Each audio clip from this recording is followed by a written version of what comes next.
Okay, so I'm here with a very special guest. We have with us today, this is Robert McCowan. People call him Junior. And Mr. McCowan is not only the first black police officer that ever worked in Athens, but he's also one of probably the oldest living member of the police department still. We'll look at a photo in a little while here. You told me that I think you and Larry Wallace are probably the only ones still alive in that photo. That's right. So now, when did we talked a little bit about how old were you when you became a police officer here in Athens? I was in my 30s, late 30s. I'm pretty much sure. Okay. Late 30s. I don't remember the exact date. I know I was in my late 30s. And we did a little calculating, and it looks like you came to work here either early 60s, maybe late 1950s. Yeah. Best we could tell. It's hard to find records from that long ago, but and you're how old now? I'm 92. 92 years old. Yeah, I'll be 93 August the 7th. All right. So can you tell me a little bit? Just tell us a little bit about how you became a police officer, how you got started here with the Athens Police Department. Well, how I got started being a police officer. I can't rest there. That's allergy. Oh, in other words, my wife's mother lived here in Athens. I was raised in the country, out in Oak Grove community, Oak Grove and Union Grove community, and we came to Athens to take care of her mother as she lost her husband. And so we moved in with her. And when I built a little house here on Free Hill, what they call Free Hill, behind Quidler Funeral Home. That's kind of behind where the YMCA is now, right? Yeah. Down into the college Yeah. campus area. On that bank where the YMCA is, I built a house right there. Burke had a house above me. Oh, okay. And then there was a holler below my house. And then there's a hill on the other side of that holler. Well, that's where that bootlegger was. They were selling this here white whiskey. And they was keeping up a lot of disturbance down there in that holler below him and everything. So I built a house over here next to Burkett Whip. And I was raised on the farm. Couldn't get that farm out of me. I put me a garden out there where I built that house. And I was out there hoeing my garden out. I heard a shot. And the dirt flew up in front of my hoe. And I knew it was him. Man, they sell whiskey. A lot of people were afraid of me. So I put my hoe up. Ray Johnson was chief police at that time. And I went down there and talked to Ray Johnson. I said, if you make me a policeman, I said, I would clean up that holler for you down there. He said, come on. Just like that. I said, come on. He put a gun on me and gave me a little wagon to drive, looked like an ice cream wagon. So the first night I went down on that holler and I got 8 people put in that wagon.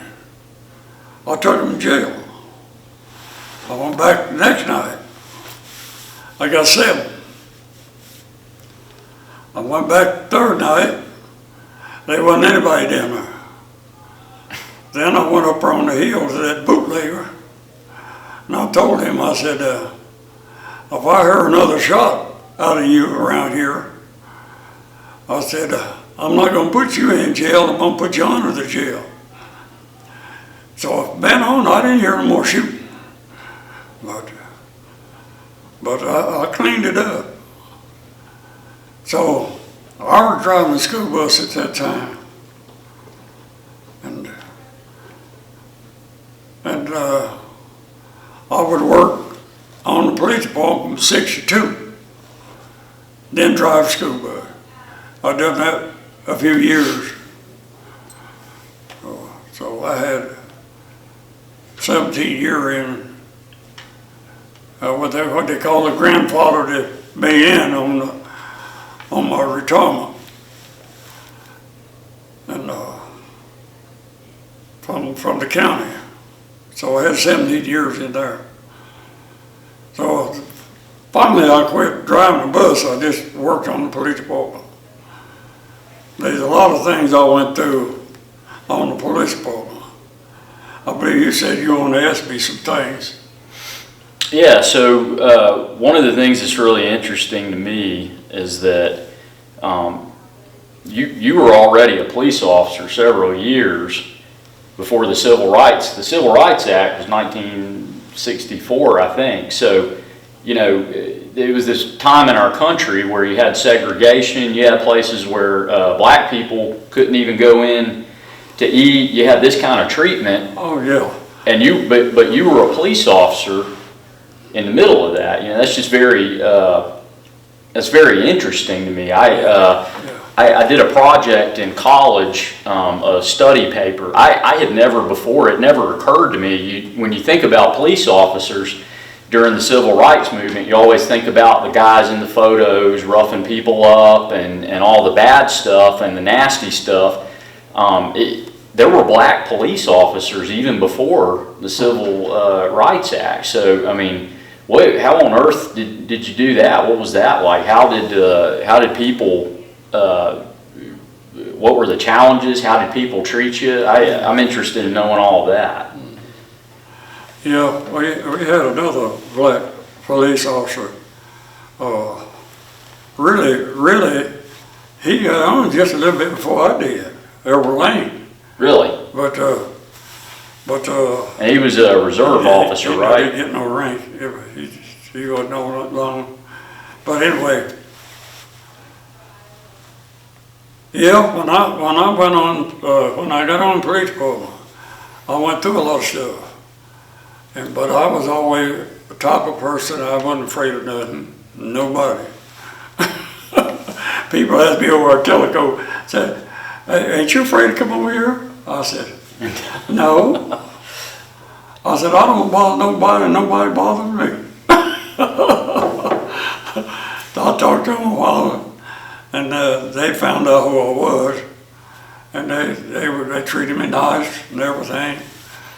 I said, the mayor over here in Teleco, $2 got in trouble down there in Athens. I said, I was on duty. I said, they got him out of BK when BK was out on the Edgewater Highway out there. They got him out for shoplifting. Oh, okay. And I come to find out the girls they was real good girls. They was with the wrong crowd. So I said, now I'm gonna call your dad and mom. No. I said, I got to. I'll put you in jail once. So anyway, I called her dad and mom and her daddy was the mayor there at Teleco. And I talked to him and I said, now I'm just gonna give them a good scare. I said, I know they're good girls. They were cheerleaders there. Teleco cheerleaders. Mm-hmm. And I was always the type of person, I tell the officers that work for me, we don't want to make criminals out of them. I said, we want to help people if we can. I said, always give them a good scare if they've never been in nothing like that. I said, a lot of times they won't do it no more. So just a common sense approach. Yeah. So anyway, I called him on that daddy to come down there. And I told those guys up there in Telco, one asked me was I afraid to come up for. I said, I told them about me getting these girls and having them come and get them. About that time, we run around an old piece of cars and things. I was over there getting a tank to go on one of my old cars. And when they found out I had done that and done all, I was a police that done all of that, helped them out. He told them guys, he said, go out there and get that man a tank off that car. So they treated me nice every time I go over. They were real nice. Tell me, he was real nice. And not long ago, I found out the girl's mother died. One of the girls was dead. But anyway, that mayor, he was so proud that I'd done that. He said they'd never been in anything. They just with the wrong crowd. I said, well, I detected that. This is the wrong crowd. Good girl. So then they integrated schools. When they did that, I was the first black man they put hauling a white kid. When you were a bus driver? Yeah. And they put me on the route here in Mount Harmon and all up in there. And so they give buses, when they integrated school, they give buses stickers, overload stickers, to put on their bus. And they give them all to white people because they figured the white people wouldn't ride my bus. They've crowded my bus. I don't want to need a sticker. Overload sticker? Overload sticker. Yeah, when I come in, I would have them standing from the back to the front. I treated them nice. They treated me nice. And they had two kids on the bus, a white boy and a white girl. Would go down the hall, beating people across the head with it. They'd go down the hall, beating people across the head with a book. And of course, they said you weren't allowed to touch nobody. But I was a police at that time, and I had my uniform on like you, and had my gun on my side. So I just drove the bus with my uniform on. So I had a little bit of something extra. Yeah. So I went back there and got that girl by the hand.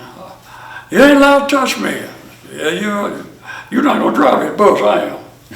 I took her, brought her up there and set her down behind me. And I'd give her candy, chewing gum, stuff like that, you know.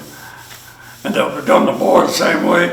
And I didn't have no problem with them. They were nice to me. After that, they raised my windows up for me.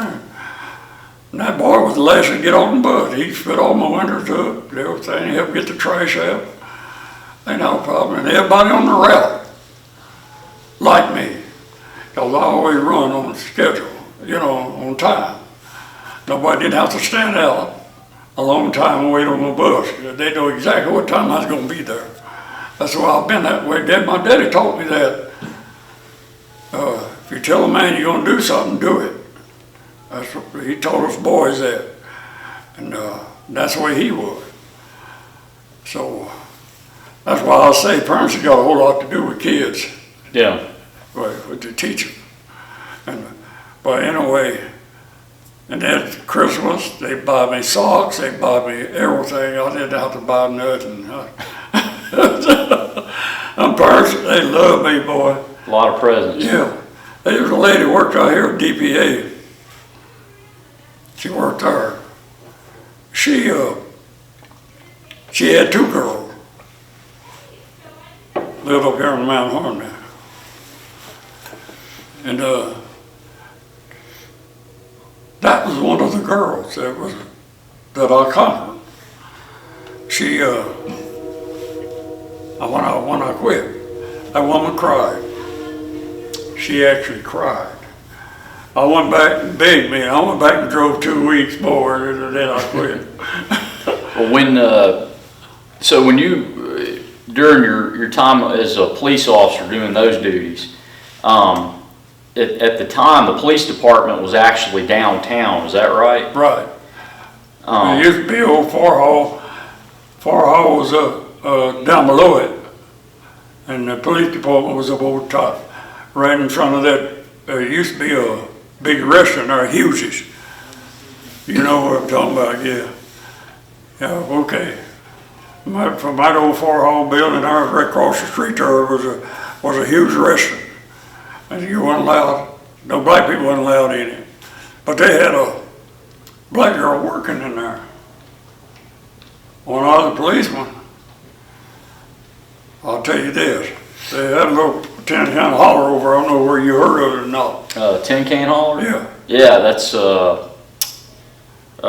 it was sort of a real rough area, right? Sort of a low income, just real rough area, as I've heard. There's a creek. There was a creek run down through there. They had houses actually built over them creeks. Over that creek that went down through, that house built over. And anyway, that was a rough place. There was a man over there, they said it'd take 2 or 3 people to go get. They were afraid of it. They kept a gun on him all the time. They were afraid of him. So while I tried, got to be a policeman. They got a call on him over there. I ain't calling nobody to go with me. I just went over and got him. Put him in jail, put him in a wagon, took him down there and put him in jail. Boy, they come running in there. Everybody did. They said, oh, that man carried a gun all the time. How'd you get him and all this stuff? I said, he didn't give me no trouble. I said, I guess he's afraid I'd shoot him. So they searched him again and everything. I said, he ain't got nothing on him. I just searched him. And so, then my road was chief at that time. He went in there and logged him in to him. And somebody went and called Ray and told Ray, Ed Morrow was assistant chief. He called Ray.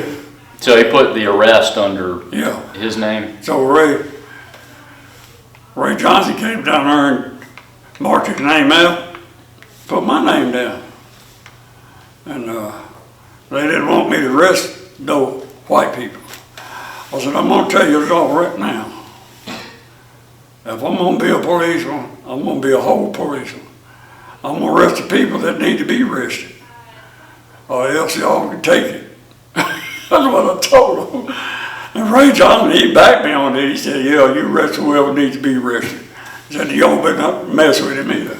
So the officer that changed your name on the arrest log and, put it like he had arrested him, was it because of, him personally, or was it just that generally a lot of people didn't want a black police officer arresting white people? Was that kind of the sentiment? It wasn't just one. It was, some of them, if they cared, they didn't let on like you did, you know what I mean? Yeah. But I didn't have no problem out of I could say, go do this, go do that, they'd do it. They'd be glad to jump and go grab somebody, throw them in jail. The police officers? Yeah, a police officer would. But I had one guy come out of Chattanooga. He didn't like white people. He told my other officer there, he said, I'm gonna kill me one of them, you know what, before I leave from here. No, this was a police officer saying this to other police officers. Yeah, he told other police officers that. Of course, the other police officer come and told me. Well, he did. He killed somebody. And of course, he left after that. I told him, and he get down. I told him, I said, don't ever run nobody home. You run them home. I said, they get in that house, they come back and shoot you. Yeah, so I think I remember, I think you've told me this story before. This was, I believe, basically the police officer you're talking about followed some guys, some black younger guys home and ended up... Girl was driving the car. Yeah, and I think they got in a confrontation and they had a shootout, is that right? Yeah. Well, this guy told him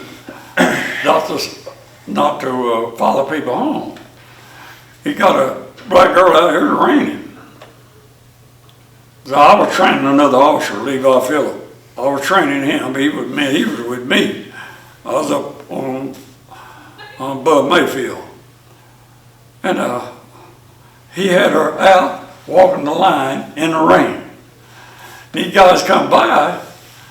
They said, "Can't you tell her was she drunk or not without getting her out here in the rain?" And so he went to get him, so they just speeded off and went on home. Then he jumped in the car and ran him home. Went after him. Yeah.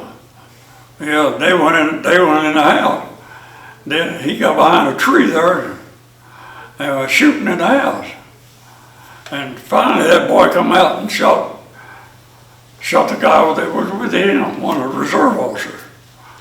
And when I got up there, I got a call. I went up there, pulled down there, and I told him to get that boy that got shot. I said, "You put him in that car right now, and you take him to the hospital." I said, "I told you not to do that." And he did. He killed that boy. That boy come back out on the porch, shooting at that other guy, and he shot him and killed him. And I said, "Now, think about it, Chief. There might have been a bunch of kids in there you shooting in their house." That don't make sense. Yeah, it's you know, we see with social media, you know, Facebook and all that today so much where you know, a police officer will put something with some racist connotations on it or some type of hate speech, and it's their own personal Facebook page, but you know, they can say that's just mine, it doesn't affect my job, but that's the problem, is that you go later, and even if, you know, I don't know the details of that shooting, but even if it was a legitimate, justified shooting, those earlier comments you talked about are going to cast shadow of doubt on that as to the motivations of it. You know, and that's the problem, is that we just have to hold ourselves as a profession to that higher standard where people can trust that we were, you know, even if we have to hurt someone, trust that we were doing it for the right reasons. You know, and it just, when there's comments and there's questions as to what people's motivation was, you can't do that. You did, so you talked about there was a better way to do that, and I'd like to think we've come a lot further now. So in terms of our training and stuff like that, every officer now has to do 40 hours of training every year. That's the minimum. In our department, we do a whole lot more, obviously. You know, you got to go to, I think it's around 3-month academy now, plus we do a field training, an in-house training that's another 3 or 4 months. How is that different from when you started? Because I don't think the police academy in Nashville was even started when you came on, was it? No. So if it did, I didn't know better. But I'll tell you what, we got a lot of training. And, you know, here and yonder. It's all kind of in-house. Yeah.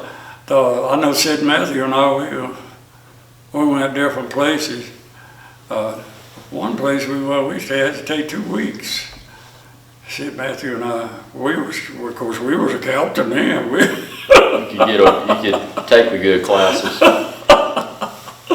Yeah. So, but anyway, we took a lot of schooling for. So. And on that, let's see, what was I talking about? Just the training and stuff, I think. But let me ask you this. So, you know, I got a taser and I got a portable radio. I don't have it on, but I have a body camera. I'm wearing, you know, armor, all this kind of stuff. You guys didn't have all that kind of stuff. What did they give you when you started? What was on your belt? You know what, I had that handcuff carrier with bullets. Yeah. And blackjack or slapjack. That slapjack wasn't one. The big man won't fight you. and Billy stick that finally got a blackjack. That's about all we had. You know, so you just had to, I bet you had to know how to talk to people a lot better. I think that's what new guys don't understand sometimes is, you know, some people don't care about that badge on your chest, and then one way or another you got to get them in the car. Not anymore. And it's a lot better if you know how to talk to people, talk them into the car. There you go. You got it right there. Let me interrupt you just one time and tell you something. Go right ahead. I went to sleep, sat up by the red light. I'd been up all night. My wife was sick. I lost a lot of sleep, and I went up to where the building was, come down after the red light, and I went to sleep. But I knew I was sleepy, and I put the thing in gear, that light slow, and I went to sleep. One of your officers had to wake me up, a young lady. Okay. She had to wake me up. She picked on my window, she said, I said, I jumped, ran off, I said, let me get out. I said, oh, I went to sleep. She said, you sure did. She treated you pretty good then? That girl talked to me as nice as she could be. She's real nice, so you tell her I said that. I will. She was so nice to me. She said, no, you can't get out. I said, you got to move when the light come on. And she followed me all the way home. Good. Followed me home. Well, I was all right. I thought, I woke up, you know. I was going to get out and get some air. She said, no, you got to move. I thought you were going to tell me you went to sleep while you were driving your patrol car. Huh? I thought you were going to tell me you went to sleep while you were on duty driving your patrol car.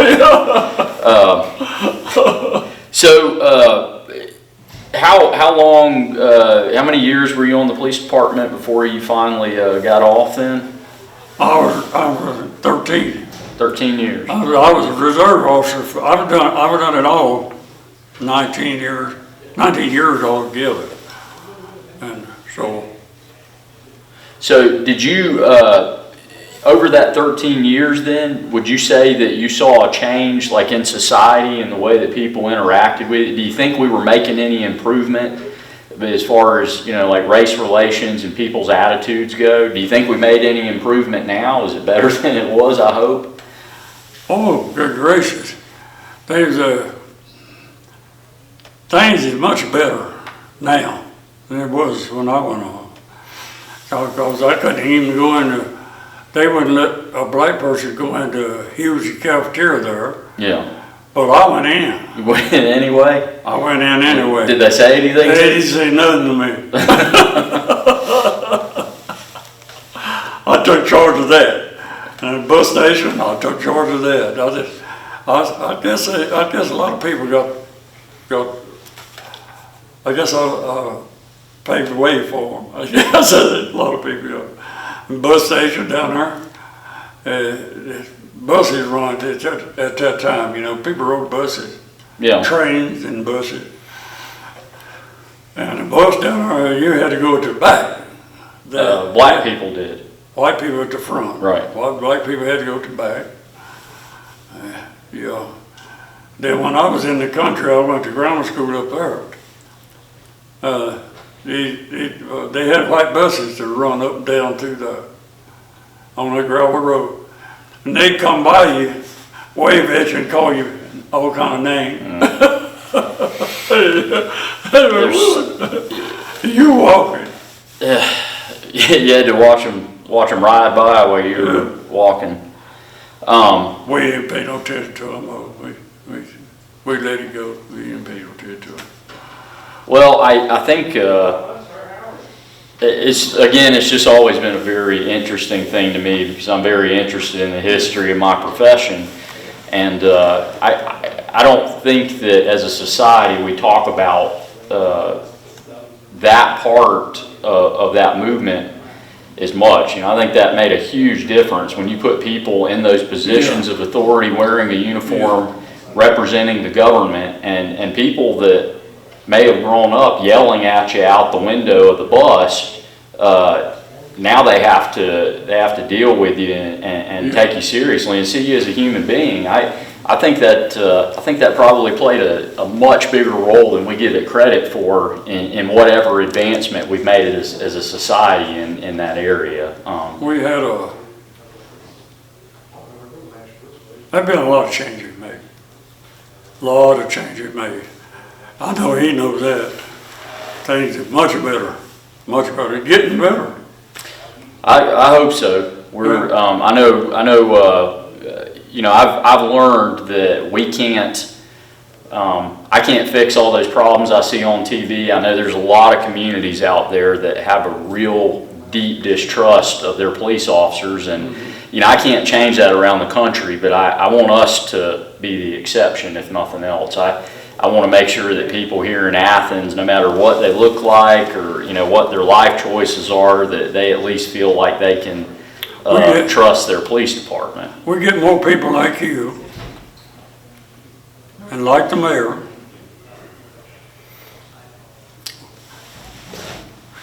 Keep knocking and get something done.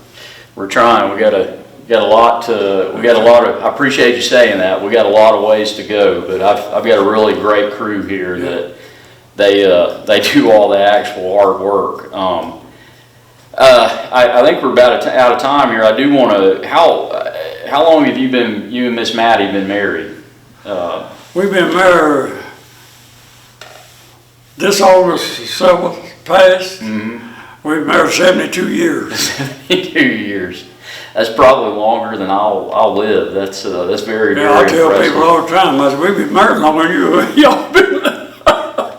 I just want to bring that up before we sign off here, because you know, a lot of there's kind of jokes that go around the locker room that police officers can't ever stay married. You know, divorce is rampant in the profession and stuff. So I think that's a testament. It's possible. You guys made it 72 years, so it can certainly be done. I tell people all the time, it's a give and take thing. And sometimes you have a little bit of argument, but kick it aside, forgive each other, go on. We probably need to get y'all to sit down with me and my wife. We both can learn a thing or two, maybe. So, yeah. Well, I appreciate you coming out and talking to us today, and we appreciate you. Did you get all you wanted? I think so. Yeah, we did. I think. So Well, you already know all this other stuff. Oh yeah. Well, I'm sure we could talk for hours and hours and run out of tape and still have stories to tell. Okay. But I think we got everything. I think we're good.